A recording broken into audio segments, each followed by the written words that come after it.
Hello student, मैं Sanjay Patidar coaching class में आप लोगों का स्वागत करता हूं। आइए इस वीडियो लेक्चर में हम प्रश्नावली 7.1 के प्रश्न नंबर 9 के सवाल को करने वाले हैं। सवाल बहुत ही इंपॉर्टेंट है, बस कुछ हमें समझने की जरूरत है। आइए प्रश्न में क्या कहा है हम समझते हैं।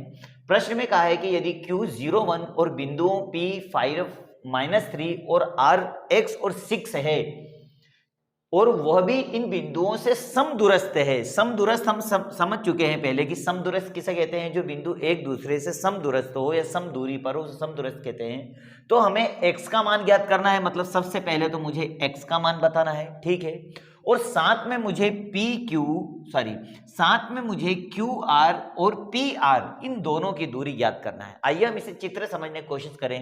मान लें कि हमारे पास में कोई बिंदु है पी क्यू और पी आर, इस तरह से मैं बना देता हूं इसको। जैसे ये मान लिया हमने कि ये पी, ये क्यू और ये आर तीन बिंदु है और ये तीनों बिंदु ही समदूरस्थ है। समदूरस्थ का मतलब है कि सेम डिफरेंस या सेम दूरी पर है। तो अब यहां पर पी के जो निर्देशांक है उन्होंने दिए हुए हैं 5 और -3, क्यू के निर्देशांक है 0 और 1 और आर के निर्देशांक हम मान लें x और 6 है, ठीक है ना। अब यहां पर इन्होंने क्वेश्चन में कहा है कि मुझे x का मान ज्ञात करना है जो समदूरस्थ हो। तो समदूरस्थ का मतलब है कि पी क्यू बराबर होगा क्यू आर, तो ये समदूरस्थ हो जाएगा। बस आइए इसी आधार पर हम करते हैं, इसका हम दूरी सूत्र लगाते हैं। तो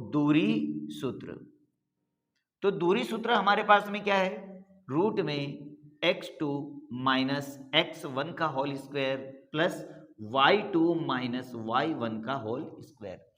तो अब यहां पर चूंकि ये समदूरस्थ है, तो समदूरस्थ होने की कंडीशन में मैं सबसे पहले पी क्यू की दूरी निकाल लेता हूं। तो पी क्यू बराबर हो जाएगा, पी क्यू से मतलब है कि ये अब x1 y1 और x2 और y2 ये मान होगा, ये हमें ध्यान रखना है। तो चलो x2 का मान कितना है हमारे पास 0, तो ये लिखा मैंने 0। x1 कितना है 5 का होल स्क्वायर प्लस उसी तरह y2 कितना हो गया 1 माइनस y1 हो जाएगा -3 का होल स्क्वायर। चलो इसको सॉल्व कर लें, तो यही मैं सॉल्व करके बता देता हूं। ये प्लस माइनस माइनस अर्थात -5 का होल स्क्वायर हो गया प्लस उसी तरह माइनस माइनस प्लस 3 और 1 हो गया 4, अर्थात ये 4 का होल स्क्वायर हो गया। और इसको सॉल्व करेंगे तो ये हो जाएगा 55 25 और 4 चौक 16। अब 25 और 16 को जब हम जोड़ेंगे तो आ जाएगा पी क्यू का मान, तो 25 और 16 होंगे 41। तो ये तो आ गया हमारा किसका मान, पी क्यू का मान आ गया। चलो ठीक है, इसे अंडरलाइन करके छोड़ो। अब हम दूरी किसकी निकाल ले, पी क्यू के बाद में निकाल लेते हैं अपन क्यू आर की दूरी। तो ये देखिए ये लिखा मैंने क्यू आर, तो क्यू आर की दूरी जब निकालेंगे हम तो यही सूत्र यही लगाना है। इसका मतलब ये हो गया हमारे पास क्यू आर x1 y1 और x2 और y2। चलो वैल्यू पुट करो, x2 का मान कितना है x, उसी तरह से x1 का मान है 0 का होल स्क्वायर, ठीक है, प्लस y2 का मान है 6 और y1 का मान है -1 का होल स्क्वायर। चलो इसको जब सॉल्व करेंगे तो ये हो जाएगा x की घात 2 और प्लस 6 में से 1 जाएगा तो बचेगा 5 और 5 का होल स्क्वायर हो जाएगा 25। ये बन गए हमारी समीकरण नंबर 2 और इसे मान लो समीकरण नंबर 1। अब देखो चूंकि क्वेश्चन में कहा है कि ये दोनों ही समदूरस्थ है, तो अब प्रश्नानुसार चूंकि इन्होंने दिया है, क्या दिया है इन्होंने दिया है मुझे कि पी क्यू बराबर है क्यू आर। क्यों बराबर है, क्योंकि समदूरस्थ है।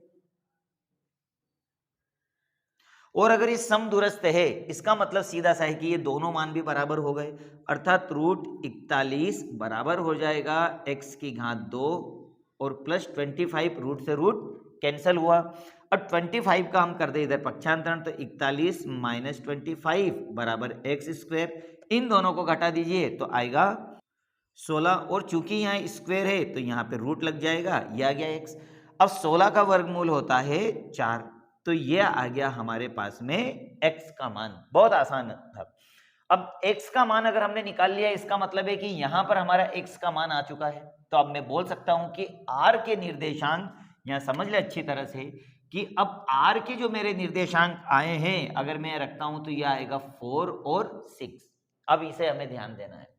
अब यहां पर इन्होंने ये भी कहा है मुझे कि क्यू आर और पी आर दोनों की दूरी हमें निकालना है। तो आइए, तो पहले हम निकाल लेते हैं यहां पर क्यू आर की दूरी। चलो, तो क्यू आर की दूरी जब हम निकालेंगे तो ये हो जाएगा हमारे पास में क्यू आर। क्यू आर का मतलब है कि यहां से यहां तक की दूरी निकालना है, जिसमें ये वाला मान आपने बदल दिया है, अर्थात ये हो गया 4 और 6, क्योंकि आपने यहां पर x का मान निकाल लिया है। तो क्यू आर की दूरी सूत्र लगाइए यहां पर। अब क्यू आर में x1 y1 और x2 y2 हो गया। चलो वैल्यू पुट करो। x2 का मान कितना लिखेंगे हम? x2 का मान आ जाएगा 4, क्योंकि 4 आ गया मान हमारा, माइनस x1 हो गया 0 का होल स्क्वायर, प्लस उसी तरह y2 का मान है 6 माइनस 1 का होल स्क्वायर। चलो इसको सॉल्व कर लीजिए। तो 4 में से 0 जाएंगे तो 4 ही बचेंगे, अर्थात ये हो जाएगा 4 चौक 16, प्लस 6 में से जाएंगे तो बचेंगे 5, और 5 का होल स्क्वायर होगा 25। अब इन दोनों को आपस में जोड़ दो, 41। तो ये आ गया हमारा पहला मान, ठीक है ना। ये किसकी दूरी आ गई? क्यू आर की दूरी। अब मुझे किसकी दूरी निकालना है? क्यू आर के बाद में पी आर, तो ये लिखा मैंने पी आर। तो पी आर की दूरी हो जाएगी, ये रहा P और ये रहा R, अर्थात x1 y1 और x2 y2। तो अब यहाँ ध्यान देना, तो x2 का मान हमारे पास कितना है? 4, तो ये लिखा 4 माइनस x1 कितना हो गया? 5 का होल स्क्वायर, प्लस y2 का मान है 6 माइनस y1 हो जाएगा -3 का होल स्क्वायर। चलो इसको सॉल्व कर लेते हैं। तो 4 में से 5 जाएंगे तो बचेंगे -1, और -1 का वर्गमूल होता है 1, ठीक है। उसी तरह माइनस माइनस हो गए, प्लस 6 और 3 हो जाएंगे 9, तो ये हो जाएगा +9 का होल स्क्वायर। अब इसको सॉल्व कर लीजिए, तो ये आ गई पी आर की दूरी। तो ये हो जाएगा 1 + 90 90 81, 81 और हो गए 82। तो ये दूरी आ जाएगी पी आर की। तो हमने बड़ी आसानी से यहाँ पे दोनों दूरी निकाल ली। क्यू आर बराबर आ गया रूट में 41 और पी आर बराबर आ गया रूट में 82, ठीक है। और जो इन्होंने पूछा था कि x का मान ज्ञात कीजिए, तो ये तीनों आंसर हमने यहाँ निकाल लिए और यही हमारे आंसर थे। सवाल बड़ा इजी सा था, कोई ज़्यादा टफ नहीं है, बस 1-2 बार इस पर प्रैक्टिस जरूर कर लेना। अब मिलेंगे हम नेक्स्ट वीडियो में।